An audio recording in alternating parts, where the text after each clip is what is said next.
Donald Trump tells Chicago, we're going in. Well, we're going in. I didn't say when. We're going in. When you lose, look, I have an obligation. This isn't a political thing. I have an obligation. When we lose, when 20 people are killed over the last 2.5 weeks and 75 are shot with bullets. So let me tell you a little story about a place called D.C., District of Columbia, right here where we are. It's now a safe zone. That's right. He has decided that enough is enough. After we had 50 people shot over the Labor Day weekend, there's a recognition that is growing among the American people that you can't allow these Democrats to be in charge of the crime situation in these Democrat cities, or nothing will ever get better. Trump made it very clear that it's just a question of when at this point and how. Now, here's what I find really interesting. There is a window here. There is an opportunity for Democrats to stop being insane just for a moment, just long enough that they could say, you know what, on this issue, in this moment, we are willing to work with the federal government, work with federal resources in order to bring our crime rates way down. It's already working in D.C., where the president has special authority because of D.C.'s unique situation as what is essentially a federal territory or federal protectorate under the Constitution, and of course an act of Congress as well, passed the Home Rule Act of, I think it was 1973. So that's quite clear. But in a place like Chicago, the authority would be different. But that doesn't mean it can't work. And Trump is saying that this is a moment where there's a choice to be made, a choice for Democrats, a choice for the American people, and specifically those who live in Chicago and its environs. Do you want to actually get on the right side of this issue?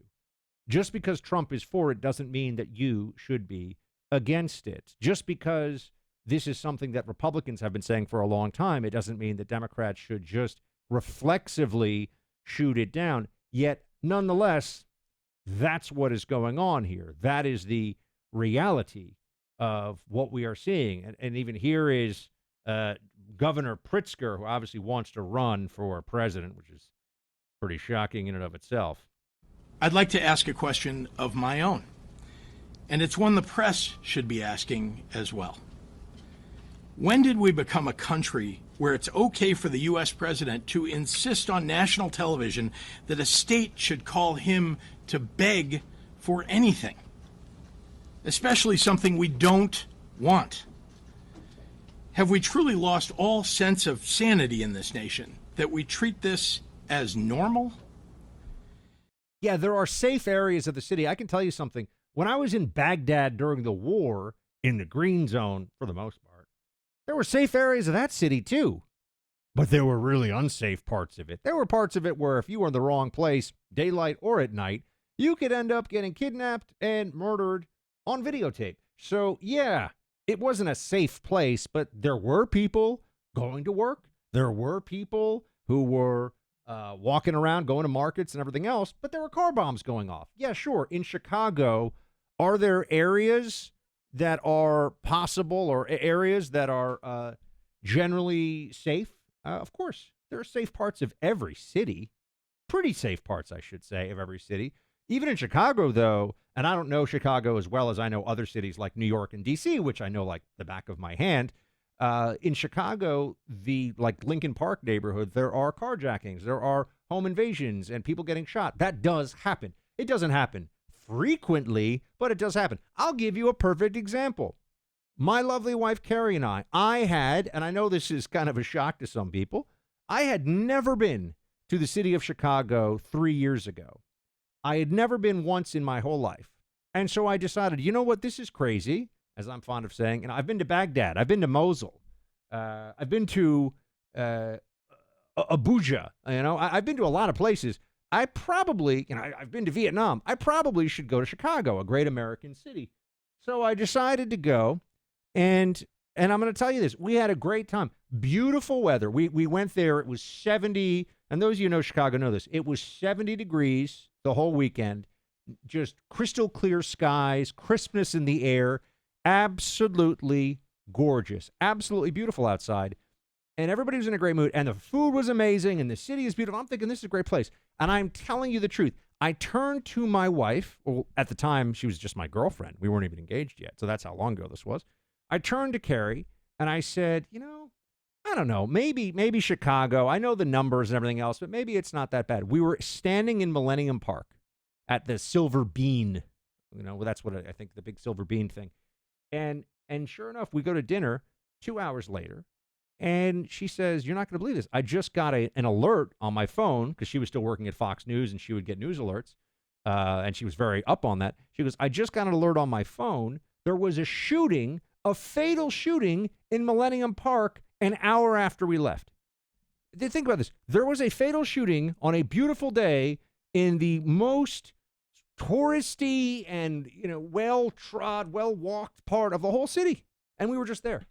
I said, there is a problem here in Chicago. I know you could say that's anecdotal, but it's an anecdote added to the reality of a homicide rate that is appalling year in and year out. 550, 600, crazy numbers of murders in this city. It's only 2 million people. It's not that big. New York is 8.5 million people. Chicago has more murders than New York, and Chicago is a fourth the size. Think about that for a second. So, yeah, they've got a problem, and Trump wants to help them fix it. And maybe they should just stop being so insane. But we should dig in a little more here to why is it that they refuse? Why is it that they are more willing to have the suffering and misery of their own people than just to do the obvious thing? We'll get to that in a second. Whenever there's a conversation with the word abortion, I understand it's not an easy one, but it's not easy for me to bring up either. It's a tragedy that's happening day in and day out in this country. And for our friends at preborn clinics, it's a mission to stop abortion, to do everything that they can to give women another choice, another alternative to bring life into this world. It's the choice of the mom, but they want to make this choice as easy as possible by saying, look, we'll support you. We give you love. We give you an ultrasound so you can meet the baby in your womb. And preborn clinics are just hoping that the more they can do this, the more lives they can save. And they've saved hundreds of thousands of lives already, over 350,000 lives to date. This is happening every day. It's why your monthly support to preborn is so critical. For just $28 a month, you can save a life every month. That's the price of that ultrasound that preborn uses to introduce mother to child. Dial pound 250 and say the keyword baby. That's pound from your phone, pound 250. Say the keyword baby, or go to preborn.com/buck, preborn.com/BUCK. Sponsored by Preborn. So now we get to, we talked about what Pritzker said, and then you have the mayor of Chicago. Now, I just remember this. There was a decision made by the, unfortunately, by the voters of Chicago that they were going to go in the absolute wrong direction when it came to crime. It didn't have to be this way. There was another candidate, I forget the guy's name, but there was another candidate for the mayor's office that was running, and he was a Democrat, but he said, look, I'm going to clean up the crime. We're going to back the cops. We're going to stop this gang violence, drug violence. And he lost to the worst guy on crime in the whole city. When you listen to Brandon Johnson, the mayor of Chicago, and the mayor before him was an abject moron as well. An abject moron, Lori Lightfoot. Maybe the worst mayor in America, which is remarkable. Worse than Portland's mayor. I think it was Wheeler. What a quizzling that guy was. Worse than New York's mayor at the time, de Blasio. I think that Lori Lightfoot was the worst mayor in America, probably, of a city of substantial size. And they made it even worse with Brandon Johnson. This guy, whenever he was just on MSNBC, whenever the topic of crime comes up, he starts babbling about investment. What investment is going to be made tomorrow, next month, next year by the city of Chicago, by his mayoralty, his administration, that is going to save a single life, that will stop one person from being shot? We're going to invest in our communities. What does that mean? It has no meaning. Chicago already has a massive and bloated bureaucracy and a lot of people working for the city of Chicago who do very little. Well, what does it mean? What does investing in? You're gonna have more expensive public schools? You look at this stuff and you say to yourself, there should be some accountability here. What is the per pupil cost of a student in Chicago? I'm doing this in I'm doing this in real time. I'm gonna tell you this. Per pupil cost of a student in Chicago, because I think that when you start to see, they talk about invest. Oh, it's $29,000. $29,000. Average CPS spending for 2024 was $20,000. But one policy report said it was $29,000 in 2023. But even if it's $20,000, they're spending more than you would spend at 90% of the private institutions for grammar school and high school in America. More than, I don't know, probably 99%. $20,000 a student? Well, what is the investment that's going to stop? When the system is failing to prevent violence, ignoring the violence is to become complicit in it. And that is where the mayor of Chicago and all those who support him and all those who go along, this is where they are. It has to stop. Someone has to step in and do something. Trump is showing another way in D.C. The numbers are clear. It is safer in D.C. now than it was before. And every time some pundit comes out and goes, oh, I don't like seeing an armored personnel carrier outside of Union Station. First of all, I used to live near the Armory on the east side of Manhattan, and there were Jeeps and armored personnel carriers and things, in the neighborhood. Who cares? It's a National Guard outpost. Why does this make anybody uncomfortable? You go into Europe, liberals, Democrats, they love Europe. You'll see if you go to Italy, the Carabinieri, these guys are basically dressed up like paramilitaries, have got machine guns. They're all over the place, walking the streets. And yeah, they're their version of the National Police, but they're armed up like a military guys. They're not walking around with just pistols. I mean, these guys have machine guns and submachine guns. So they're not freaking out about it. So why did we get, as I've said, they deployed the National Guard to airports for COVID. What the heck was the National Guard going to do at an airport when COVID was happening? It was just to say, we're in charge. It was just to say, this is our response to a virus. But they won't do it when it comes to gangbangers. They won't do it when it comes to drug dealers. They won't do it when it comes to people that are really harming individuals who might actually pay attention to armed presence on the streets of good guys. At some point, it's just malevolent. At some point, the Democrats have crossed over into a malevolent being a part of the problem when it comes to crime. They are complicit in it. And I think that's what Trump realizes increasingly, and we're seeing this play out. Because people say, investment in our communities. What does that even mean? Investment in our communities. You could double the budget of the Chicago public school system. It would not change the murder rate next year. Guaranteed. Guaranteed. And you know it and I know it. So what is the investment that he's talking about? Oh, we need, more jobs training? The people that he should be helping are the people who already are doing jobs training, as in going to jobs that they have, and they don't want to be robbed, and they don't want to be shot, and they don't want bullets coming through their windows when they're trying to, just spend time alone or with their families on the weekends. They just want to be safe in their own communities.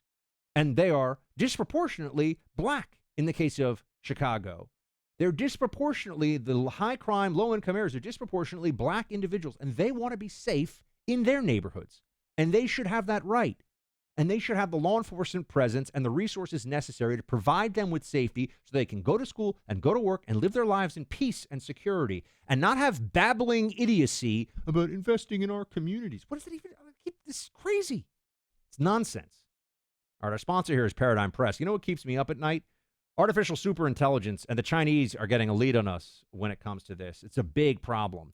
And Biden made it so much worse because he tied AI in this country up in red tape. Now, Trump's trying to fix this, but there's a lot that still needs to be done. Fortunately, Trump is preparing an estimated $2.2 trillion counteroffensive, what I'm calling Manhattan Project 2. It's going to rebuild America's AI dominance. And for investors who get in before the money begins flowing, as soon as October 15th, this could be a once-in-a-lifetime financial opportunity. Look, you got to see the interview that I do on this one. You got to see the whole video presentation. And there are some companies that we mention in this that I think could be of huge benefit to investors. So we get into specifics, but let's go off air with this one. Go to off air 2025. Off air 25. Off air 25. Off air 25.com. Again, that website is offair25.com, paid for by Paradigm Press. So go check that out.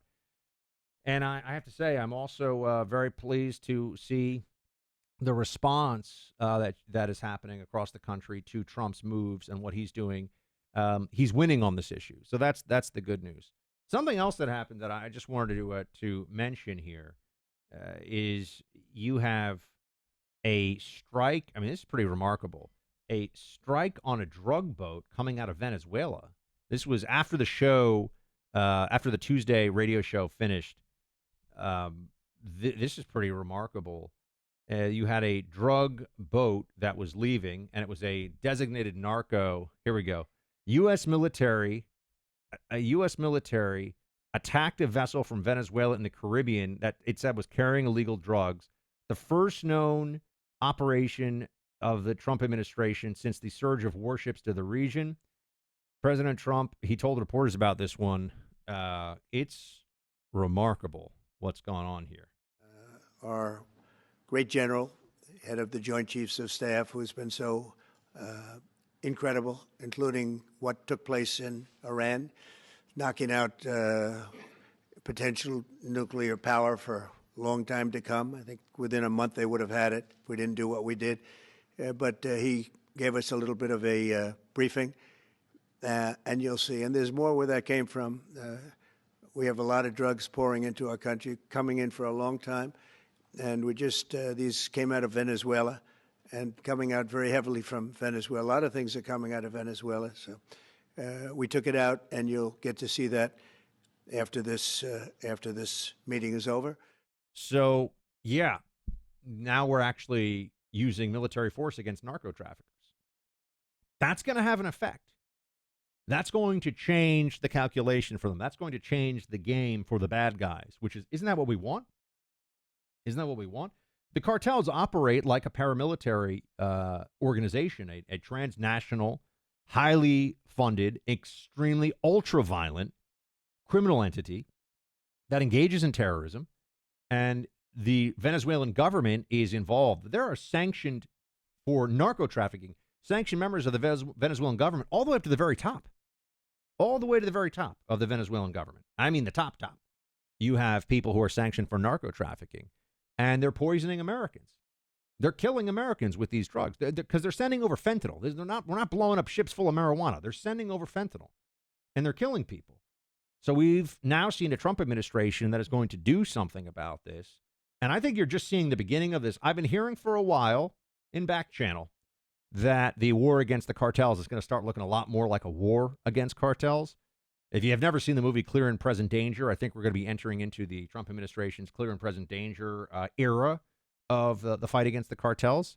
And when you think about almost 100,000 Americans a year dying of drug overdoses, and a lot of them dying of what is a hot batch, or drugs that are even more lethal than anyone can realize because of how they're mixed together, and people don't know what they're getting, and they're getting poison. So the Trump administration is taking this very, very seriously, and I think we're just seeing the beginning of this, and this could get a lot more intense very quickly. So I just want to note that for all of you. But if I could turn the clock back a full year, you know what I would do? I'd definitely buy more gold, because gold has gone up in value by some 40%. For existing gold owners, that's great news. For individuals not yet invested in gold, it's not too late. Central banks worldwide are continuing to buy gold for a number of reasons, hedging against inflation. In fact, India just this week, I saw this Reuters reporting, India is buying more gold and laying off of U.S. Treasuries a little bit for a reason. Having gold as part of your IRA or 401k is crucial, and I think you should really check it out. Having gold as part of your IRA or 401k makes a lot of sense. Birch Gold can do that for you, and they make owning physical gold very easy, too. You can convert existing IRA or 401k into a tax-sheltered IRA and physical gold. So all you have to do is text my name, Buck, to 989898. Birch Gold will send you a free info kit on gold. Text my name, Buck, to 989898. Birch Gold Group. Check them out today. That's the show. Shields high.